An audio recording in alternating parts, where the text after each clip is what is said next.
So, good afternoon, everyone. My name is Alona, your host for today. So, we have here our speaker, the CEO and co-founder of Baxi HQ, and we'll be speaking about we need second order thinking in security. So, over to you, Deepak. Thank you, Alona. You're Thanks, welcome. Open Security Summit, for this fantastic event. I'm really excited to give this talk. Um, it's titled "We Need Second Order Thinking in Security," and I want to kind of, sort of start this new perspective on, our day-to-day activities around security and how we can change it a little bit by having a slightly different order of thinking to it. So before we start, just a little intro, just so you know who I am and why this topic is of interest to me. So I'm currently the CEO and co-founder at Boxy HQ, a cybersecurity startup. We want to make developer security simple. So, we truly believe that every developer shouldn't have to, build those security skills in order to make their product, secure and robust. We provide those building blocks to them so that, they can have a high level understanding and still kind of, plug and play those features.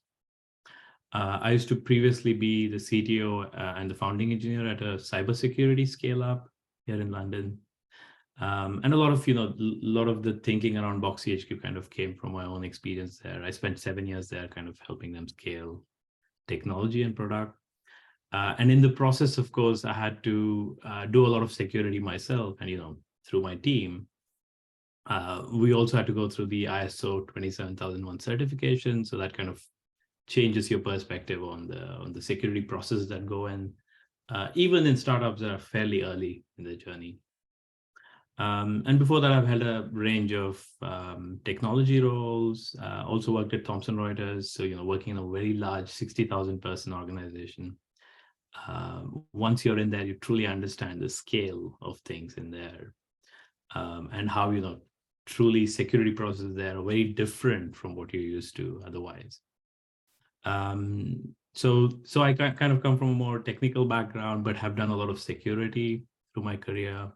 I, of course, started at a time when cloud wasn't yet this prominent. So, I had to go in data centers and set things up. But what that has meant is, I had to dive deep into various tech stacks, all the way from infrastructure down to front end, which then gives you appreciation at security at all those layers. So that's kind of where I come from, my sort of experience with, say, cybersecurity specifically. Just some fun facts. Of course, my name rhymes with debug, which is, of course, always fun because, given that 90% of my career has been about debugging. And I also play Ultimate Frisbee, which is a fantastic sport, but unfortunately not as well known. So, hopefully that'll change as well. I've worked at, predominantly startups, but weaving in and out of larger companies as well, Thomson Reuters, Siemens, Opera Software is a browser company, which was, again, quite interesting from, being such an important part of the internet, you kind of understand the security implications. So just quickly sort of recapping what the agenda for the talk looks like. Kind of just understanding, what does it really mean, first order versus second order thinking. A little bit around, the current state of cybersecurity industry on the back of, this first order and second order thinking. And also ultimately, how could we use this second order and, other higher order thinking to kind of improve our security governance. Which we're already doing a good job of, because it's an extremely hard task. But sometimes in the day-to-day activities, it's very hard to think outside of it. So hopefully, with my perspective as kind of being both a practitioner and kind of having an outside perspective on it, we can start to think about it a little differently. So this feels absurd, but there's kind of a very good analogy to cybersecurity here. And I've always wondered this, right? You go to a hotel, it could be a very fancy 5-star hotel. You normally have like a range of toiletries that they supply, but never toothpaste. which I always found odd because, dental hygiene should be top of their list, right? You can go to the reception and ask them for it. They'll have it, toothbrushes, toothpaste, not a problem. But they generally don't keep it in your bathroom. And that always kind of has boggled me, right? Like, why does this happen? Why isn't it there? It's such a simple thing. So kind of went out to figure out, why does this actually happen? And it's extremely interesting because you kind of start to get into a lot of contradictions here as you start to understand this. Feels like a very simple thing on the surface, but there are two aspects to it. One is, of course, the hotels themselves, but they're heavily driven by the rating system, because that kind of truly defines everything that they do afterwards. So is it a 2-star hotel? Is it a 5-star hotel? What are the things they need to do to maintain that standard? So in many ways, it's like the compliance for the hotel, for the hospitality industry. So the funny thing, though, is that the hotels rely on the rating system. So the rating system, they try to be quite descriptive, right? Saying, if you're a 2-star hotel, this is a checklist you need to do. If you're a 5-star hotel, this is kind of the checklist you need to comply with. And that does not, for whatever strange reason, include toothpaste. And the reason is that, none of the fancy hotels actually keep, ever.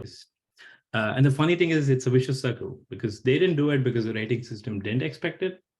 And because the rating system kind of goes out and sees the benchmark of, the best hotels out there, they didn't see it on the list. So, somehow toothpaste never got into, either the list or the hotels, and it's completely missing now.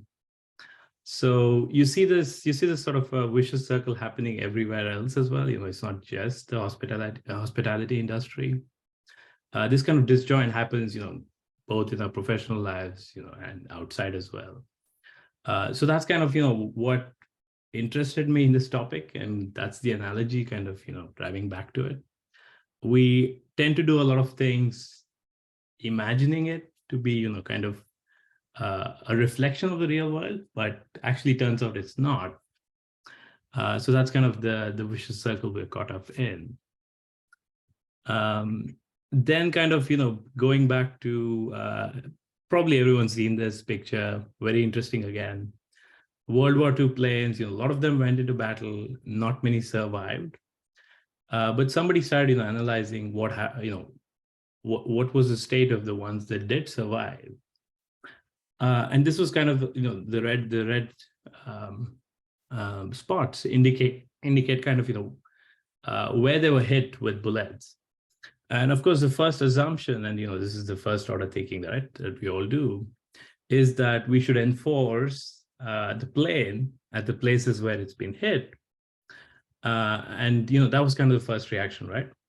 And that's what they did. But later on, a mathematician kind of analyzed this. Of course, it's times of war, right? You don't expect them to overanalyze anything. And what he interestingly found was that actually the reason why the plane survived was because everywhere that the bullet hit is actually the strong point. And actually, wherever the bullets haven't hit this plane is probably the weak point, and that is the one that should have been enforced in the first place. So you kind of, by moving up an order of thinking, it kind of completely changed the way we see the cause and effect here. So the first assumption is that, this is the reason, but actually you think a little bit more about it, and then you realize that, okay, actually it's not. So that's, popularly known as a survivorship bias, because we as humans, we love victories. So that's what is studied at scale. But actually, we're missing out on all the lessons that failures kind of bring about, because technically, even in failures, a lot of things are done the same way. But why doesn't that work? So just kind of understanding what second order thinking is. There's a great article by Farnham Street Media that kind of talks about second order thinking at a very high level, of course. Things are not always as they appear, as is evident by the two examples I gave you. They look like there's something else on the surface, but you dive a little bit deeper and you kind of quickly realize that it's completely different to what you thought it was.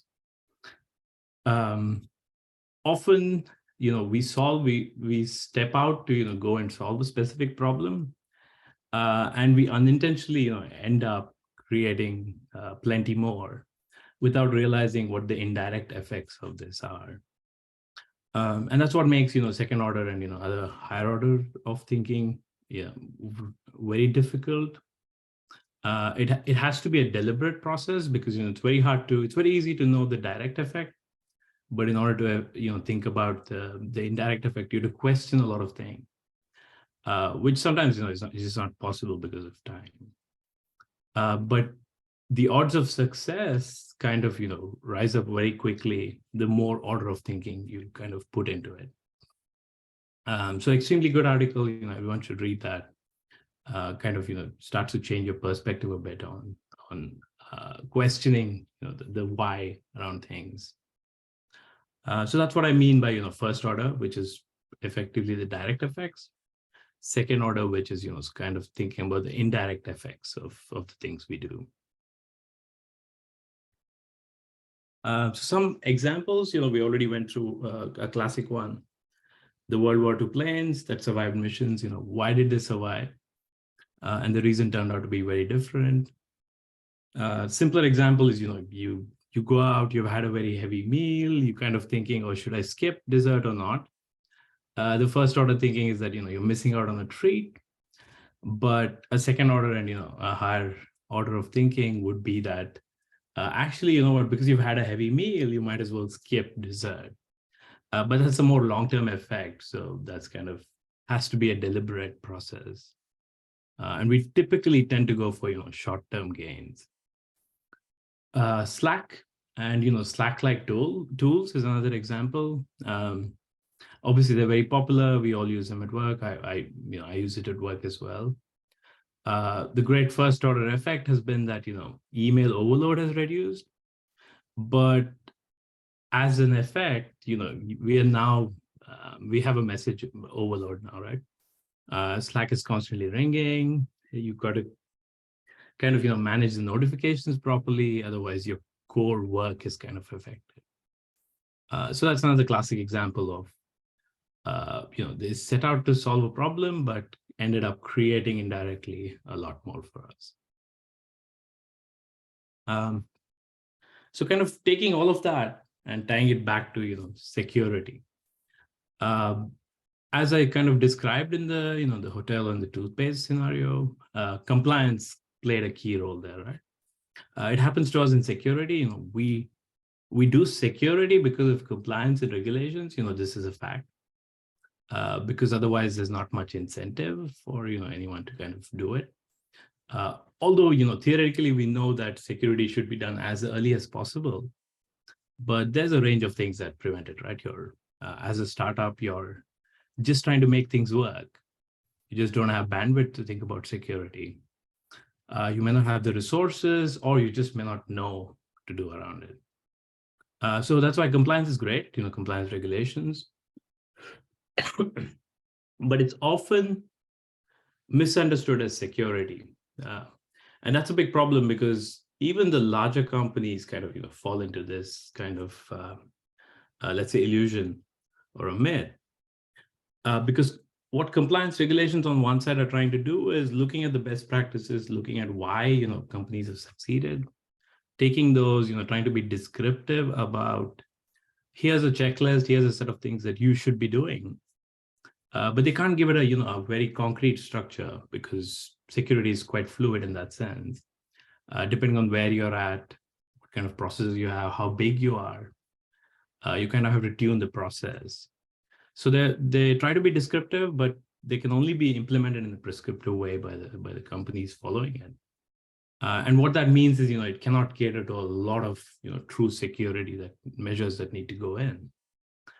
So it cannot guarantee security in any form, but is often confused for it because the outside world only can look at your compliance posture, right? They can't actually peek into your systems in any reasonable way. But by tackling these two together, you can create, very powerful processes that actually not just make you compliant and, kind of compliant to regulations, but can ensure that your true internal security is taken care of as well, which is really the way things should be. Obviously, security is all about trade-offs. So, thinking about productivity versus, kind of security. Typically, security tends to slow things down, not by design, because, it has to, because it's about restricting access. It's, about rethinking who should really have access to things, who's responsible for it, and is it really needed? And what that means is, of course, it has a direct impact on productivity processes. So we've seen, huge improvements to develop productivity as an example, and other fields within the company. And as an example, you can deploy hundreds of times a week today without any issues because there's such good processes around it. You've got PagerDuty will call you if you make a mistake, so you kind of know when you break things, so you can move very quickly. But what that has meant is security has kind of been left behind. We can deploy at speed, but kind of keeping on top of security at the same pace is extremely difficult, right? You kind of, in the process of moving quickly, do leave behind holes that you did not think of. So how do we kind of close that gap? How can we make it as seamless as it is today to know that you broke a deployment? Can you do the same for security, for compliance?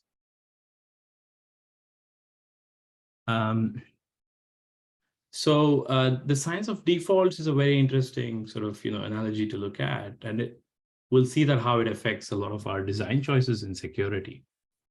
So the science of default is very well known. Classic example of organ donations in Europe.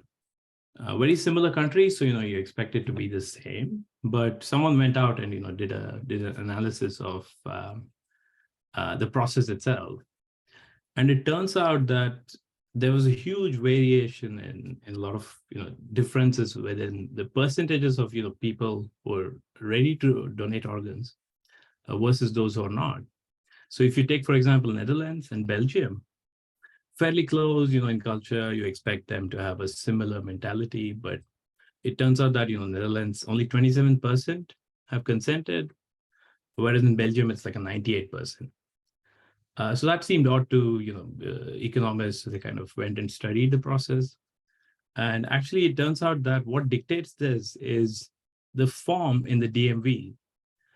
So, you go to get your license, you get a form saying, do you opt in to organ donation or do you opt out?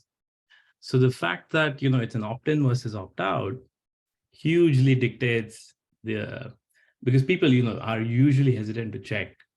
They sometimes don't even read. So what it meant is for, countries that had a opt-in, which here is depicted in gold, it meant that you have to check a box to say, I want to donate my organs. And because of that, very few actually go ahead and do it, because the assumption is that, you're just not going to check a box here. Whereas in the countries where it was an opt-out, you again don't check it, but it meant that you're actually agreeing to it. And most of them don't know this, right? That's the other interesting factor here. But because you've said that I don't opt out, you're by choice, you by default kind of opted in. So that's very interesting because we tend to think that external factors don't play a huge factor here, but the design of the form kind of accidentally dictated the whole country's perception to organ donation. So what does this have to do with security in itself, right? So an interesting example from databases, which in itself has nothing to do with security. Databases, we use it to store data, but because of the fact that it's storing interesting information that should not be leaked, a huge layer of security kind of comes in here, right? If you have not secured it, that means you're going to lose this data. So two very popular NoSQL databases everyone's heard of: MongoDB, Redis, extremely popular, fantastic tools. They drive a huge kind of volume in terms of usage today. So what happened in 2017, as MongoDB was growing, was they decided, they made some design choices which kind of vastly affected the security aspects of it. And the same thing was done by Redis in 2016. So what actually happened was 2017, all of a sudden, lots of, thousands, it was estimated about 28,000 databases were hijacked. So it turned out MongoDB, you deploy MongoDB and, the default configuration meant that there was no authentication in place. And what this meant is, as a developer, you did not have the right skills to kind of, do DevOps or deployments, which meant that you didn't really think about the, let's say, the true effects of putting an unauthenticated database out there. This is not limited to just, inexperienced developers, right? Even experienced developers kind of ended up doing this, which again goes to show that, no matter how much expertise you have, you do have those moments when you kind of overestimate your own abilities. So what this meant was, by default, because you're testing it locally, MongoDB wanted to kind of, optimize the developer experience. If you have to set up authentication locally to try a tool, there's a level of friction. So that meant from a developer experience point of view, they optimized the flow, which meant that you're a developer, you want to see if MongoDB works for you. Just put it up, it works, you test it out, and if everything goes well, you can deploy it. But by default, this is what went out as well. And that meant that these 28,000 databases and possibly more were just put out there accidentally without knowing that it was exposed to the whole wide world. And then, of course, a hacker figured this out, wrote a bot, which then went and scanned IPs for a well-known port, 27,017, and then scraped that, and then basically ransomware, right? Went in, stole the data, and then asked for a ransom. So that's, to me, what is interesting is this was nobody's fault really, right? Because MongoDB in itself, they had, good documentation, good warning saying, by default, it's not authenticated. So do add that when you do deploy. Of course, after this, they released good checklists as well. But that didn't change the fact, right? That because it was so easy to go from, hey, it works locally, let me push it out, without thinking about, is authentication enabled or not. And interestingly, I actually personally, it wasn't really me, but one of the portfolio companies of our investors back then kind of reached out saying, hey, we have some, we're outsourced it. These developers are quite confused because suddenly there's a Bitcoin address that's been left behind with a ransom note. So can you help them out? So I wasn't aware, right? I just went in to try and understand what exactly happened. And in my mind, I was expecting a very sophisticated attack. So we started studying logs, we started looking at all the access logs that happened over that period of time. But then when we looked at the configuration in the end, we realized, oh, it's open, anybody could have come in, seen the data, taken the data, wiped out the database and left behind the Bitcoin address and ransom note. So again, right, very good developers, they didn't, do anything intentionally, or, didn't even realize this. So once they realized it, they patched it up. Fortunately, they had backups, and, there was good disaster recovery there, but otherwise that could have been quite expensive for them. Same thing with Redis, same things happened with a lot of the SQL databases when they were newer, optimized for developer experience, and which meant that went out by default. And we ended up with thousands of databases kind of leaking data. We see this in hardware as well, IoT. The modem that you get, the router that you get from your service provider, typically comes with an admin password. So how many of us do really change this, right? You need to know this. I do this because I'm aware, but back in my parents' house, they just left it as is. I had to do it when I went back there. They're just not aware, right? And they probably never will be. Same thing with IP cameras. I believe it was there's a very interesting hack that happened. It's the same way. It's by default, most people leave that deployment, and a lot of corporate networks have kind of been hacked this way. The famous one being, it's known as Ocean's IoT. It's a kind of modeled after Ocean's 11, the very popular Hollywood movie that is a casino heist. So criminals, they wanted to, they found this loophole from a fish tank that was connected to the internet, on the back of which, you could control temperature and humidity and a whole bunch of things. And that was connected to the corporate network of the casino. So instead of breaking into the casino itself, or their network, which is obviously well guarded, all they had to do was, once they realized this, get into the corporate network on the back of the fish tank, and then they stole, I believe, a lot of data on the back of that. So again, we see that the default that came with the hardware is what goes out normally, which again, has opened up a very simple yet very dangerous sort of entry point into your own network.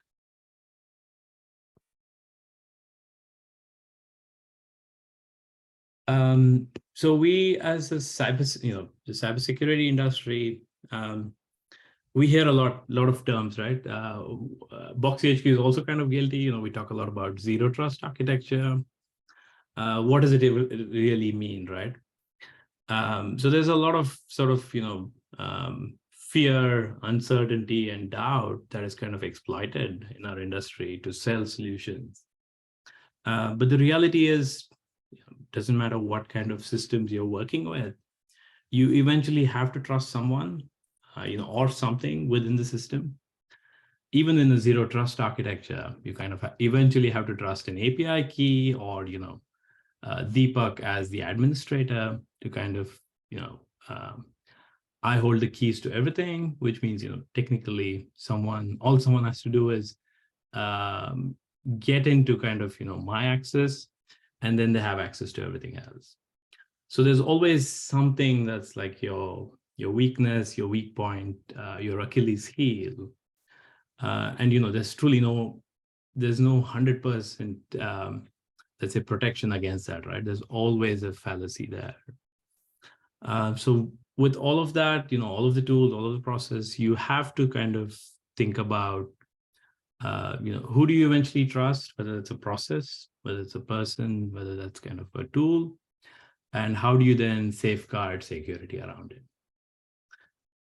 Which again is kind of, because, we tend to see a lot of, here's 100% protection, but that, it's never going to happen. And that's okay, because, that's the reality. And then you kind of say, okay, how do I deal with that now? Than trying to look at it in a utopian way of saying, oh, if I just do this, I can just forget about it. That's almost, utopian today. It's getting there, but, there's still that 10% linkage that needs to be secured. Another popular myth, security hacks are, especially in the media, right? You see this all the time. Sophisticated hack, for a bank and they lost their data, sophisticated hack at Uber. But the reality is they're not as sophisticated as they're made out to be. Because of course, from a PR point of view, no company wants to say that, hey, we were hacked by a 16-year-old who kind of, because we forgot, this little thing that they exploited and kind of got into our internal systems. So when you think about it, of course, there are sophisticated hacks, but a large part of them are not. And what they tend to exploit is the basics of cybersecurity, right? That have kind of either been missed out, forgotten, or kind of let's say accidentally exposed. Again, kind of coming back to how do you monitor these things, just as we do with infrastructure today. A lot of the hacks are also about persistence. So I believe the Uber hack was about annoying the person with MFA notifications to the point that they said, okay, I accept. And that's how the hacker initially got into the internal systems of Uber.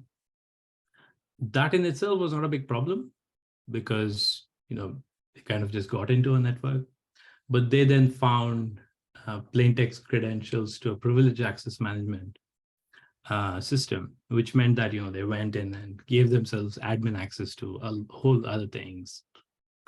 So again, right, you kind of think that there was a very sophisticated way of carrying out these attacks, but actually it's looking for the simplest way to get in, and then kind of it's a cascading effect, right?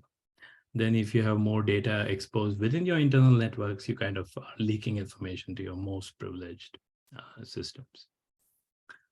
So yeah, so if media outlets were truly accurately reporting, and most of them would read that company accidentally left data exposed, and that's why this hack happened, and not through some sophisticated hacker.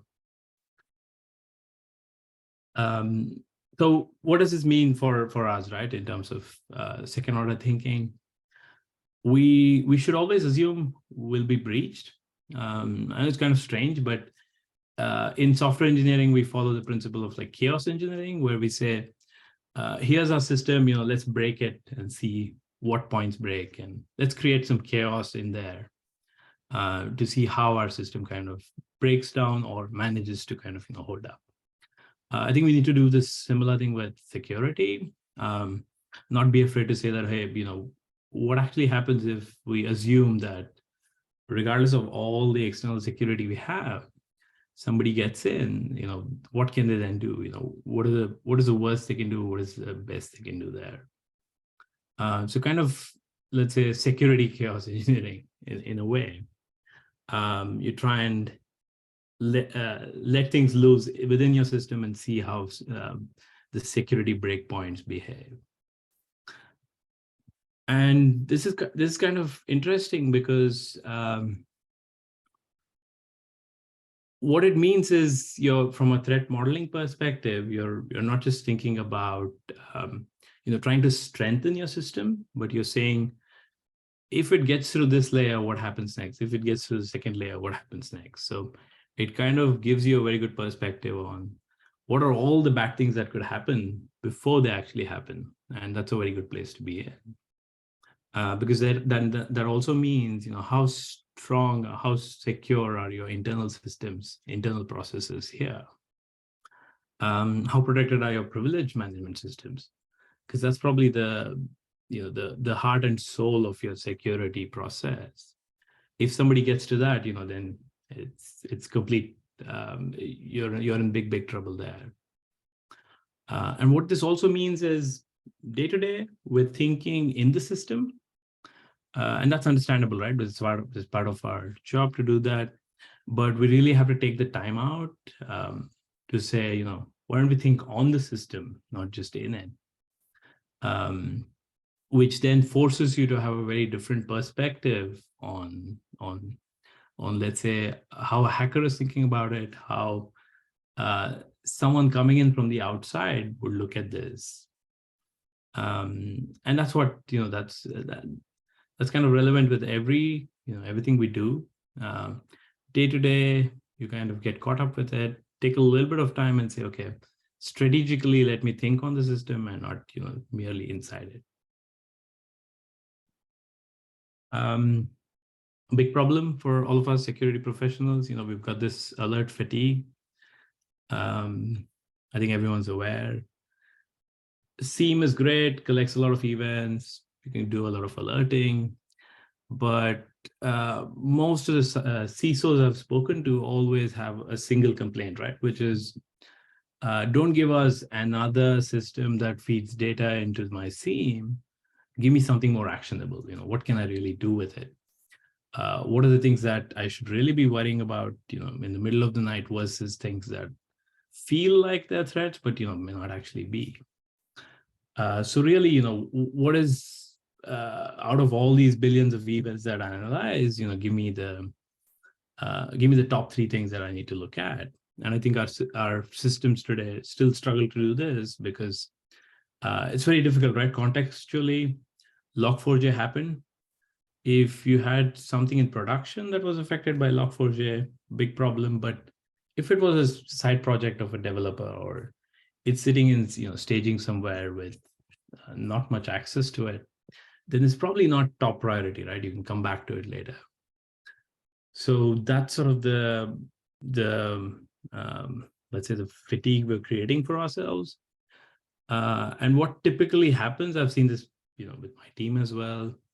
If you get too many alerts, it's a crying wolf story, right? The boy who cried wolf, eventually the wolf came, but nobody believed him. So we tend to just ignore it. It happens 100 times. We're like, okay, this is probably the same thing again, but the 101st time might be a true attack. And there's no real way of knowing it if you're kind of fatigued by that. Same issue as infrastructure alerts. You kind of have to tune it over time. But that's a big problem for the SOC teams today. And that makes triaging very difficult. So how do we kind of overcome this in terms of, can we actually take all of this, kind of then understand the context behind it, and then say, okay, this is actually something worth worrying about or not? Tough problem. I think there's been some movement around this in our industry to kind of solve this. It's a classic, the Kanban board of now, next, and kind of like an ice box, right?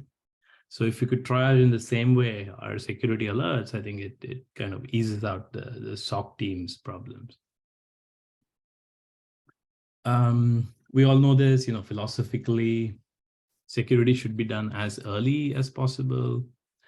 Kind of the shift left trend that's been happening. Developers play a key role here because they're building systems, they're building the products, they're in a good place to know security around it, but may not always have the expertise or the resources. So how do you kind of bridge that, the two different priorities? Development team is after sort of getting the product out, kind of, it's making that progress. But security team's priorities, how do we safeguard? How do we safeguard this product? What does it mean for compliance and regulations? So very different priorities, but they'll need to work together to kind of make sure that that shift left actually is successful. But effectively, don't let security be an afterthought. Bring it in as early as possible into the process. What I would say is kind of what does a minimum viable security posture look like for you at your stage of company? So that's kind of how you should be thinking about it. So 0 is obviously bad, 100 is kind of utopian. So where in the middle should you be for your stage? I think finally, we obviously rely a lot on other vendors, other providers, and this makes a lot of sense, right? We cannot do everything ourselves. So we keep the core and kind of look to outsource everything that's non-core. So for us, infrastructure, not depending on the industry you're in, you can rely a lot on your cloud provider. It doesn't matter which cloud provider that is, AWS, Azure, GCP. They're doing a lot around security, but the reality is it's not top priority for them. Because if you think about it, cloud usage is what they're optimizing for as a product team themselves, right? Because they're building a product. And they obviously have a lot of tooling, but you'll see that they're kind of not, that's more kind of infrastructure focused, quite generic. And they'll be certified, right? They're obviously all ISO certified. You've got Cloud Cyber Alliance, SOC 2, etc. But you just cannot tend to rely on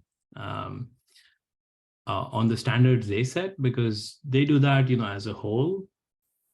But whenever I see people say that, we rely on our cloud provider, I always, ask them to say, all that is good, but, what does it really mean for you? Are you actually protected as well?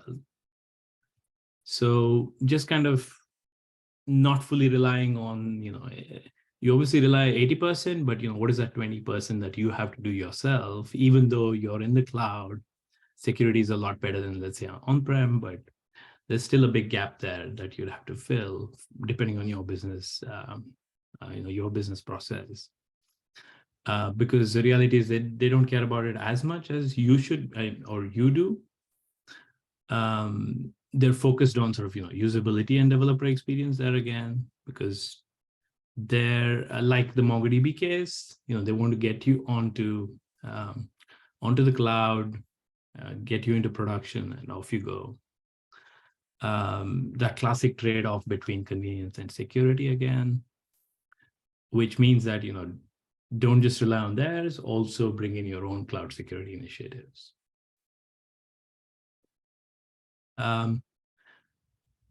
We, as I mentioned before, successes are great. We should all study successes, but we as an industry are not studying failures as much. And we should do that, because that's only when you truly understand, what the actual reason behind, the failure was.